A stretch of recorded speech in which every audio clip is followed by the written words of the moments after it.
Olá, varejista, tudo bem com você? Bom, hoje é dia de vídeo, hoje é dia da gente falar de... A gente vai falar sobre como você pode melhorar o caixa da empresa. Exatamente.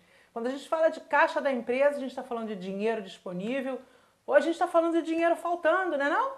É a realidade brasileira, é a realidade, acho que mundial. Todas as empresas têm a preocupação em manter dinheiro, em ter capital de giro. E aí a gente pode adotar algumas estratégias que com certeza vão te ajudar. E hoje eu vou falar de uma que talvez você até desconheça. É o regime de caixa. O que é o regime de caixa? O regime de caixa diz que você recolhe o tributo depois que o dinheiro entrar no caixa. Porque o que acontece na maioria das vezes e que muito empresário desconhece?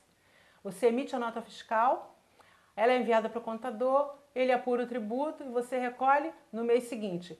Estou falando em via de regra, tá? Existem tributos que você não recolhe no mês seguinte, você recolhe com o trimestre, que é o caso do lucro presumido. Mas via de regra, só para a gente entender melhor, você sempre recolhe com base na emissão, na data da emissão da nota. E o regime de caixa ele diz assim, você recolhe o tributo com base no recebimento do dinheiro. E aí, especificamente, a gente percebe o quê? Eu vendo 90% do meu produto com cartão de crédito. Eu recebo 15 dias depois, 20 dias depois, 30 dias depois. Eu te pergunto, qual é a sua realidade? Por quê? Você identifica que você acaba tendo que pagar o tributo antes mesmo de receber. Cada caso é um caso. Por que o regime de caixa até pode não ser interessante para você? Porque ele envolve um controle muito rígido. A fiscalização ela tem 5 anos para te cobrar qualquer verificação. Se você não tiver um controle muito rígido, você pode se prejudicar com a fiscalização, porque ela olha número, ela investiga tudo. E aí, é óbvio, a gente tem que adotar as medidas, mas assumir as consequências. Da mesma maneira, a empresa também tem 5 anos para questionar qualquer coisa com o fisco. Então, se ela chegou lá na loja, questionou qualquer coisa, você discorda, você também tem, né, o teu direito de questionar. Não é só um direito de um lado só da moeda, não é isso. Você também tem, mas venhamos e convenhamos. Questionar para o fisco é sempre oneroso. Por isso que a gente tem um controle muito grande sobre essas entradas quando a gente escolhe o regime de caixa. O regime de caixa ele só pode ser escolhido, ou o regime de competência, no início do ano. Então, chegou no final do ano, você analisa a situação da empresa, você vê que na maioria das vezes você é obrigado a recolher o tributo antes mesmo de receber o dinheiro.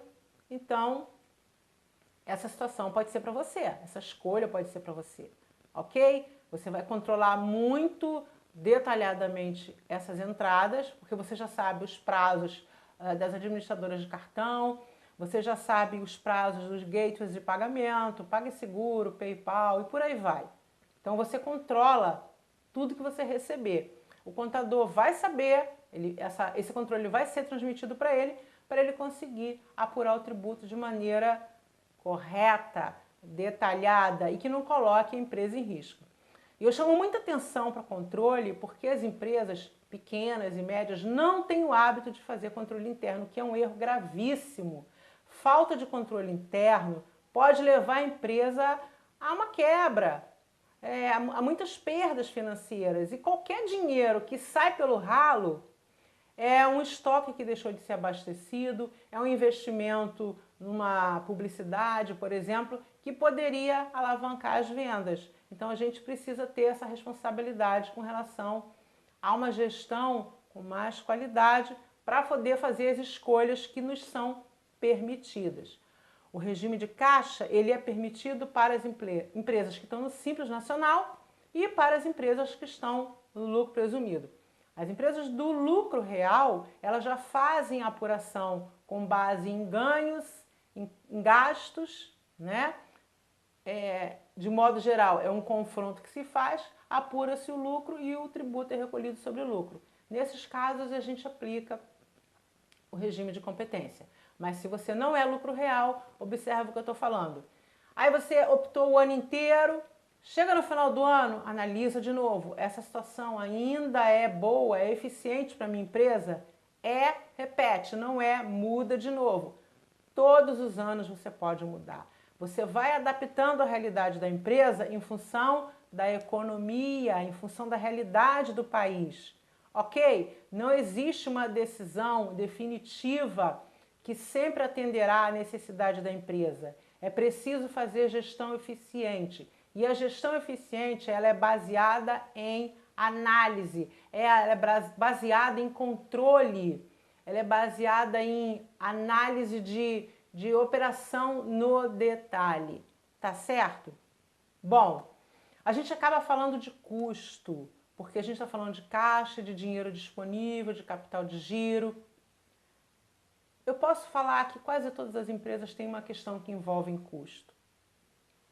Se você tem uma questão que envolve custo, ou se você ainda não descobriu qual é a causa do problema, mas você talvez venda e não veja muito a cor do dinheiro, certamente você pode melhorar. Certamente você pode melhorar. E se você quer melhorar e está comprometido com a tua administração, porque para mim o principal é que você esteja comprometido com a gestão, ok? Se você está comprometido com a gestão e você quer resultados melhores, você pode sim receber uma orientação com base na realidade específica da tua empresa, com sugestões, com estratégias que vão sim mudar esse quadro. Se você deseja isso, eu tenho aqui os links das minhas redes sociais, entre em contato comigo porque eu tenho uma mentoria específica que vai te atender. E a gente está mudando a realidade do país. Quando a gente está mudando a realidade do país, a gente também tem que pensar em mudar a realidade da empresa. Ok? Bom, eu espero que essa dica tenha sido útil. Se você não está inscrito no canal, se inscreve. Clica no sininho para você ser avisado de todos os vídeos que eu posto aqui, porque todos eles são baseados em dúvidas reais dos empresários. No mais, eu te desejo sucesso.